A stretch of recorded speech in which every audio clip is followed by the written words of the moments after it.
Ինչ էր պետք 44-օրյա պատերազմը կանխելու համար։ Դրա համար հարկավոր էր մի բան, որպեսզի մենք Ղարաբաղի հարցի կարգավորման մեր պատկերացրած լեգիտիմությունը համապատասխանեցնեինք Ղարաբաղի հարցի կարգավորման միջազգային լեգիտիմությանը։ Իսկ դա գործնականում անհնար էր, ինչու, որովհետև 90-ականների սկզբից Ղարաբաղի հարցի կարգավորման մեր պատկերացրած լեգիտիմությունը եւ Ղարաբաղի հարցի կարգավորման միջազգային հանրության պատկերացրած լեգիտիմությունը ես ուղեծրով իրարից հեռացել էին եւ ճեղք էր առաջացել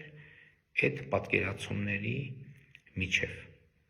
Եվ այդ պատկերացումները համապատասխանեցնելը եթե տեսականորեն հնարավոր էր, գործնականում անհնար էր, որովհետև մենք առաջին քայլով պետքա ընդունեինք, որ Ղարաբաղը Ադրբեջանի կազմում պետքա լինի։ Ուրիշ որևէ տարբերակ չկար, պարզապես չկար։ Եթե մենք կարծում ենք, որ մենք դա կարող էինք անել 18-19 թվականներին, ուրեմն այո, դա իմ սխալն է, որ ես դա չեմ արել։